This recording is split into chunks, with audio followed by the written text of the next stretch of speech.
Hello students, welcome in Shri success point. आज का topic है हमारा atoms and size of atoms, परमाणु और परमाणु की आकार।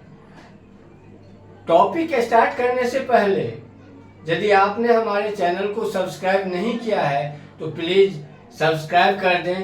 इस चैनल पे 7वीं से 10वीं के साइंस और मैथमेटिक्स के वीडियो अपलोड होते रहते हैं रेगुलर।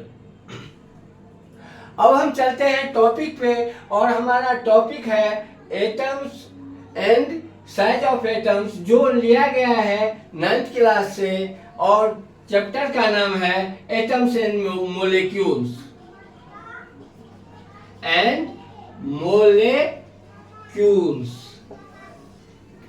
इसका अब हम एटम्स के बारे में बात करते हैं। परमाणु किसे कहते हैं?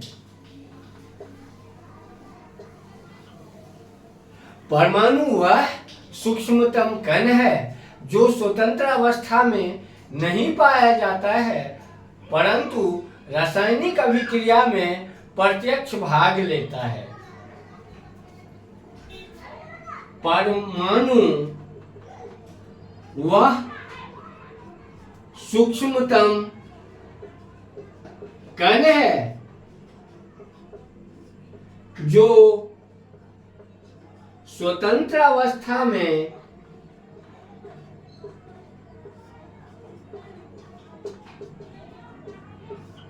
नहीं पाया जाता है,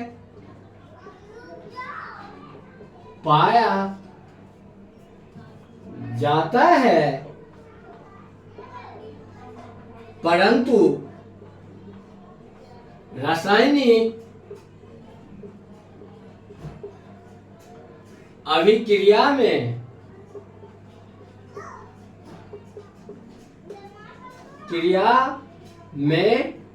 प्रत्यक्ष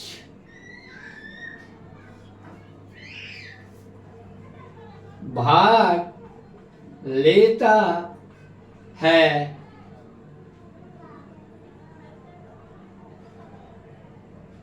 उसे परमाणु कहते हैं। यानी दुनिया की जितनी भी वस्तुएं हैं, पदार्थ हैं, सब के सब परमाणुओं से मिलकर बनी है। तो पदार्थों की रचनात्मक इकाई को हम परमाणु कहते हैं। ये इस तरह से भी परमाणु को परिभाषित किया जाता था। इसलिए चूंकि ये रचनात्मक इकाई है या डाल्टन के हिसाब से परमाणु अविभाज्य है, परमाणु से छोटे टुकड़े पदार्थ के नहीं किए जा सकते हैं, ऐसी जो परिकल्पना थी जो आगे चलकर टूट गई। परमाणु के 3 छोटे छोटे कण बने, इलेक्ट्रॉन, प्रोटॉन और न्यूट्रॉन। तो इस वजह से हम परमाणु को अविभाज्य तो नहीं मान सकते हैं। और उससे भी छोटी रचनात्मक इकाई है इलेक्ट्रॉन, प्रोटॉन। अब आपको मैं ये भी बता दूं, इलेक्ट्रॉन, प्रोटॉन और न्यूट्रॉन के भी से भी छोटे टुकड़े की खोज कर ली गई है। इनके भी कई कणों से मिलकर बने होते हैं। ये मॉडर्न केमिस्ट्री में आ चुके हैं, इनकी रिसर्च चल ही रही है इन सब पे बातें। लेकिन इसलिए परमाणु को की जो ये परिभाषा था, जो दुनिया की जो समस्त वस्तुएं हैं उनके रचनात्मक इकाई को परमाणु कहते हैं और परमाणु अविभाज्य है, ये चीज को न कह के परमाणु दुनिया का सबसे छोटा कण है, लेकिन ये स्वतंत्र अवस्था में नहीं रह सकता। ये किसी तत्व या अपने स्वयं या किसी और दूसरे तत्व से संयोग कर यौगिक बना के अणु के रूप में ये स्वतंत्र अवस्था में रहते हैं। जैसे हाइड्रोजन और ऑक्सीजन के अणु द्रव्यमान के हिसाब से 1:8 में मिलाएंगे तो 9 ग्राम पानी की एक अणु बनेगी या पानी का द्रव्यमान होगा। इस हिसाब से परमाणु की ये परिभाषा दी गई है। परमाणु वह सूक्ष्मतम कण है जो स्वतंत्र अवस्था में नहीं पाया जाता है, परंतु रासायनिक अभिक्रिया में स्वतंत्र भाग लेता है। इसकी दूसरी परिभाषा है इस ढंग से की गई थी, द्रव्यों के रचनात्मक इकाई को परमाणु या एटम्स कहते हैं। द्रव्यों के यानी पदार्थों के जो रचनात्मक इकाई है उसे हम द्रव्य कहते हैं। लेकिन जब परमाणु के टुकड़े हो गए, इन परमाणु में 3 तरह के कण होते हैं, इलेक्ट्रॉन, प्रोटॉन और न्यूट्रॉन, तब तो रचनात्मक इकाई हमारे ख्याल से परमाणु को कहना ठीक नहीं होगा। इसलिए परमाणु की सबसे सटीक और सुंदर परिभाषा यही होगी, परमाणु वह है जो वह सूक्ष्मतम कण है जो स्वतंत्र अवस्था में नहीं पाया जाता है, परंतु रासायनिक अभिक्रिया में प्रत्यक्ष भाग लेता है।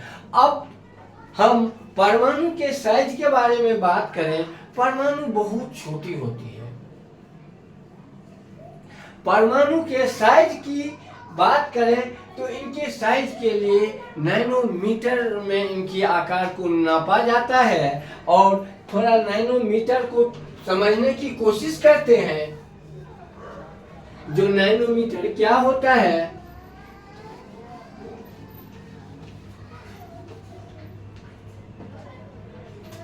एक नैनोमीटर इक्वल टू 10 के पावर -9 मीटर, यानी 1 मीटर बराबर 10 के पावर 9 नैनोमीटर।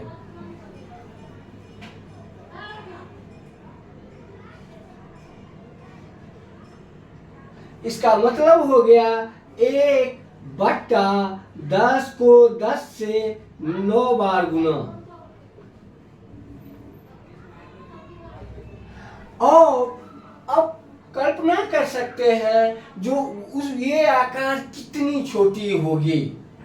नगण्य आंख से देखने की कल्पना तो दूर, सूक्ष्मदर्शी सबसे भी इनको स्पष्ट देख पाना मुश्किल है। लेकिन इनके कुछ, फिर हम इसको नगण्य मानकर इग्नोर क्यों नहीं मार सकते? क्योंकि इन पे ही पूरी दुनिया की इन्हीं से बना है। इन्हीं से गुण और किसी तत्व, किसी वस्तु के गुण, भौतिक गुण, रासायनिक गुण सारा इन्हीं पे निर्भर करता है। परमाणु को मौलिक कण भी कहा जाता था। चूंकि दुनिया की समस्त वस्तुएं परमाणुओं से मिलकर बनी है, इसलिए परमाणु को मौलिक कण या फंडामेंटल पार्टिकल भी कहते हैं। इसकी आकार, परमाणु की आकार नैनोमीटर में होता है और 1 नैनोमीटर बड़ा इक्वल टू 10 के पावर -9 मीटर या 1 मीटर बड़ा इक्वल टू 10 के पावर 9 नैनोमीटर। अब कुछ आकार के बारे में यदि हम बात करें, कुछ एक आध इनकी आकार के बारे में बात करते हैं। रेडियस इन मीटर, मीटर में हाइड्रोजन जो है,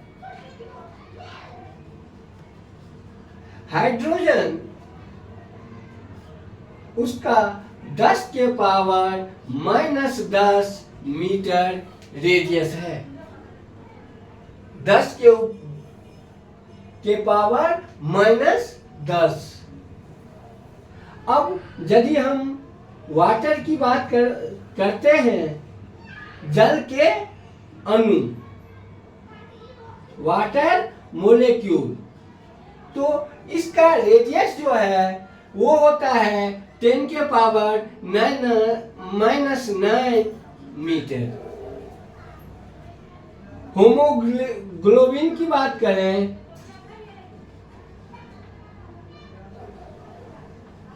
तो इसका होता है 10⁻⁸ मीटर।